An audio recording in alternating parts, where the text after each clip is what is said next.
안녕하세요. 반갑습니다. 저는 태국에서 카렌족과 더불어서 선교하고 있는 오영철입니다. 이렇게 같이 카렌족에 관한 이야기를 나눌 수 있게 돼서 참 감사합니다. 어떤 한 민족에 대해서 그쪽에 있는 교회의 선교 상황을 이해하는 것보다도 이 민족을 통해서 우리가 어떤 교훈을 얻을 수 있을 것인가, 그리고 선교적인 의미가 무엇인가를 같이 좀 알아보는 관점으로 접근하려고 합니다. 그래서 저의 관심은 그 소수부족 카렌을 통한 주민족 선교, 그리고 약함으로서의 선교인데, 이 카렌족을 통해서 그 주위에 있는 주민족들을 선교하고 싶은 비전이 있는 것이죠. 자, 카렌이란 누구인가? 한 몇 가지 관점으로 좀 살펴보려고 합니다. 먼저 이 카렌이라고 한 민족을 살펴보기 전에 대륙 동남아의 산지 소수부족을 바라보는 관점을 좀 이해하려고 합니다. 카렌족은 누구인가? 보통 이제 관광에 관심 있는 분들이 찾아보면 보통 목이 긴 소수부족이라고 얘기를 합니다. 또는 인권에 관심 있는 분들은 버마로부터 쫓겨나 가지고 남미촌에 있으면서 참 서러움 많은 민족, 이렇게 이해를 하죠. 물론 이 두 가지는 나름 의미가 있지만 전체 카렌족을 보는 관점은 아닌 것 같습니다. 그런 면에서 균형적인 잡힌 관점에서 이들을 보아야 할 것입니다. 이 대륙 동남아시아에 있는 산지 소수부족을 바라보는 관점이 이제 몇 가지가 있는데 아주 대조적인 관점이 있습니다. 첫 번째는 문제 해결 관점입니다. 이들은 문제가 있다. 우리가 이걸 해결해야 되는 관점이죠. 두 번째는 조미아의 관점입니다. 이제 하나씩 살펴보도록 하겠습니다. 문제 해결 관점은 소수부족은 문제를 가지고 있고 그 문제를 해결하고자 하는 관점에서 접근합니다. 태국의 경우가 그렇습니다. 미얀마, 라오스, 베트남 그리고 인도 정부도 비슷한 관점입니다. 정부나 당국자들이 이런 관점을 가지고 접근하죠. 산지부족은 매우 다양한 문제를 가지고 있다는 것입니다. 국가 안보의 관점에서 문제가 있고, 또 마약 근절하는 관점에서, 그리고 산림과 수자원을 파괴하기 때문에 문제가 있고, 또 가난하기 때문에 문제가 있다는 것입니다. 이것은 외부자적인 관점입니다. 목표는 국가 안정과 통합을 목표로 하죠. 1976년 이후에 태국은 이런 정책이 좀 바뀌었지만 기본적으로는 여전히 같은 관점을 갖고 있습니다. 위의 문제들은 객관적인 정보에 근거했는지 의문이 있습니다. 예를 들면 이분들은 산림을 파괴한다고 합니다. 왜냐하면 화전하기 때문이죠. 근데 사실 이 화전이라고 하는 게 과연 산림을 파괴하는가? 물론 일부는 산림을 파괴하는 그 면이 분명히 있습니다. 그렇지만 카렌의 지역에서는 이들이 그 산림이 반영구적으로 유지가 되는 것입니다. 왜냐하면 화전을 할 때 다음에 7년 이후에 다시 숲이 되도록 하는 경험 속에 축적됐기 때문에 카렌에 있는 지역의 화전은 파괴하는 게 아니라 보호하는 관점에서 화전을 하고 있습니다. 선교사들이 갖고 있는 소수부적인 관점은 무엇이냐? 대개는 문제 해결 관점에서 접근합니다. 선교사는 수혜자로서 그들이 갖고 있는 문제를 해결한다는 것이죠. 이렇게 되다 보니까 온종주의 관점 또는 민족 우월주의 관점과 유사하게 되었습니다.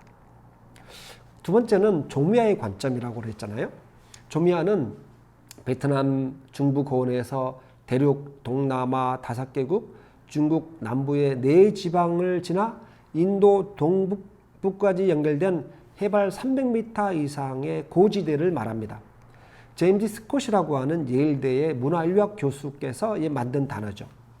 조는 동떨어진, 미는 사람, 그러니까 동떨어진 사람이라는 미조람 언어에서 나왔습니다. 이 스콧의 주장에 따르면 대륙 동남아의 광대한 산악지역, 곧 우리가 조미아라고 부르는 곳이 국가를 피해 도망간 자들에게 역사적으로 피난처를 제공했다고 합니다. 긴 안목에서 볼 때 오늘날의 산악인들은 오랫동안 이어진 망명 과정의 후예들로 평지의 국가 만들기 프로젝트에서 도망친 자들로 바라봐야 제대로 이해했다고 할 수 있는 것입니다.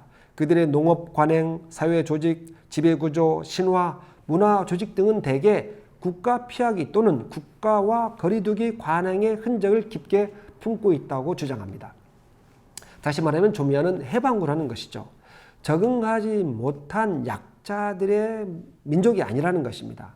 국가 조직의 억압을 피해 산악 지방으로 자율적으로 이동했다는 것이고 그들의 세계를 만들었습니다. 적어도 19세기까지는 300m 이상의 산악지대는 군사작전이 매우 어려웠습니다. 그렇기 때문에 주민족의 국가 확장 과정에서 해방된 지역이었습니다. 이들을 이해하는 세 가지 주제가 있는데 평등성, 자율성, 이동성입니다. 이 300m 이상의 지역의 소수 부족들은 여러 국가에 흩어져 있지만 문화를 유지하고 언어를 유지하고 그다음에 자율적인 행정 구조를 갖고 있습니다. 광범위한 지역에서 공통점을 유지하고 있다는 것입니다. 특이한 점은 이 조미와 교회의 분포가 아주 유사하다는 것입니다. 미얀마, 태국, 라오스, 베트남은 물론 인도의 동북부 지역에 있는 교회의 주류는 소수부족 지역의 교회라는 점입니다. 태국에는 2%밖에 안 되는 소수부족 가운데 전체 기독교인의 40% 이상이 있습니다. 라오스는 40만의 몽족 가운데 교인이 10%가 넘고요. 미얀마 같은 경우는 전체 인구의 10%밖에 안 되는 카렌, 까친, 세부족 가운데 전체 기독교인의 90% 이상이 있습니다. 베트남은 몽족의 집단 개종이 일어났고 그들이 주류 교회입니다. 인도 동북부는 90% 이상이 기독교에 있는 나갈랜드를 비롯해서 많은 소수부족 가운데 기독교인이 아주 밀집되어 있습니다. 마치 오버랩이 되는 것이죠. 그 소수부족 가운데 교회에 주류가 있다는 것입니다. 그리고 이 지역에 있는 교회의 특징인데 이것은 자립, 자치, 자전하는 교회입니다. 그리고 일부는 동일한 민족을 넘어서 타 민족에게도 선교사를 파송을 하고 있습니다. 그리고 일부 교회는 그 국가를 넘어서 해외에 선교사를 파송하기도 합니다. 지금까지 살펴본 두 가지의 관점을 좀 생각해 볼 필요가 있습니다. 정부와 다수의 선교사들이 바라보는 관점, 다시 말하면 문제 해결 관점, 그리고 이제 조미의 관점이었는데요. 그 성경적인 관점으로 보면 이 조미아의 관점이 훨씬 더 성경적이라고 볼 수 있습니다. 왜냐하면 구약에서는 하나님의 관심이 소수자에게 있습니다. 과부, 이방인, 고아, 그리고 이제 일부 가난한 레위인들의 하나님의 관심이 있습니다. 구약에서 하나님을 전할 때 그 약한 자를 통해서 강한 자에게 하나님을 전했습니다. 나만 장군이 아주 대표적인 경우입니다. 나만 장군에게 복음을 전한, 하나님을 전한 우리 사람은 유대의 계집 종이었습니다. 포로로 잡혀갔고 여성이었고 그리고 어린 아이였습니다. 그렇지만 그를 통해서 나만이 하나님을 알게 된 것이죠. 물론 구약에도 그 강자들이 하나님께 사용된 경우가 꽤 많습니다. 요셉, 다니엘, 다윗 등등입니다. 그런데 이들은 그 강함 때문에 하나님이 사용했다기보다는 그들이 약자의 마음을 갖고 있었기 때문에 사용된 것이죠. 하나님 앞에 약자의 마음, 하나님이 일을 하신다라고 했을 때 하나님이 사용했다는 것이죠. 신약 성경도 마찬가지입니다. 신약의 중심 교훈은 약한 자를 통하여서 강한 자를 부끄럽게 한다는 것이죠. 신약의 교회를 배경을 보면 그 로마라고 하는 이 강대국의 유대라고 하는 약소국의 그 또 다른 섹트 분파가 기독교였습니다. 최초의 선교사가 파송되는 과정을 보면 하나님은 약한 교회를 사용했습니다.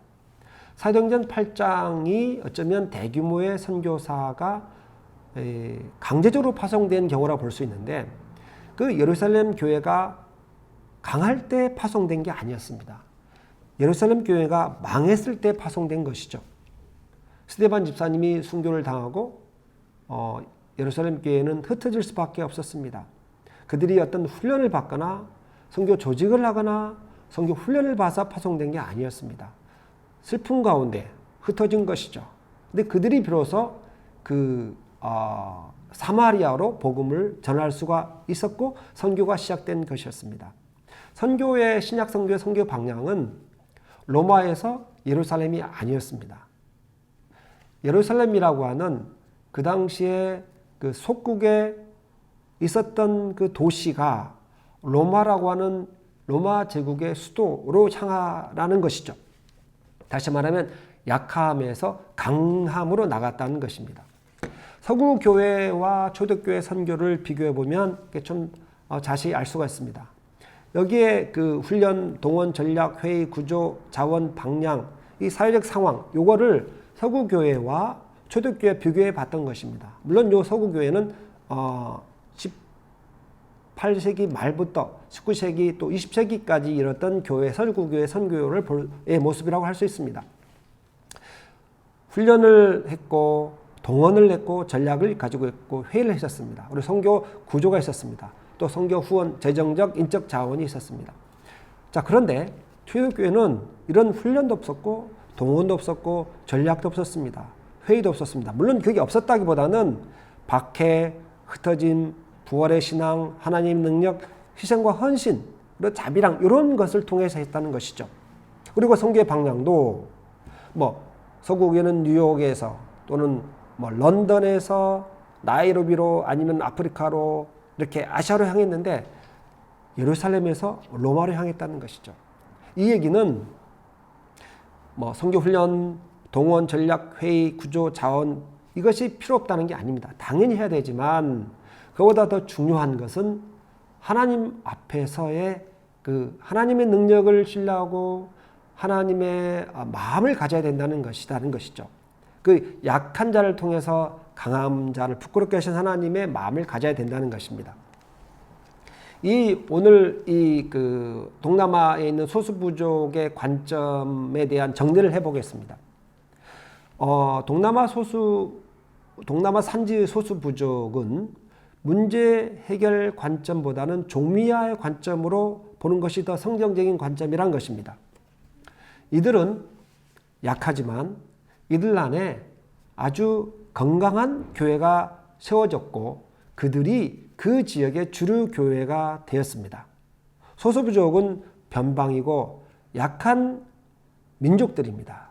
그렇지만 선교적 의미에서 대륙 동남아시아를 위해서 선교적 역할이 요청되고 있습니다. 성경의 교훈은 약한 자들을 통해서 강한 자를 부끄러게 하시지 않습니까? 이 약한 소수들 민족이지만 이들을 통해서 주위에 있는 주민적 선교를 해야 된다는 그 선교적 방향을 성경이 제공한다는 것입니다.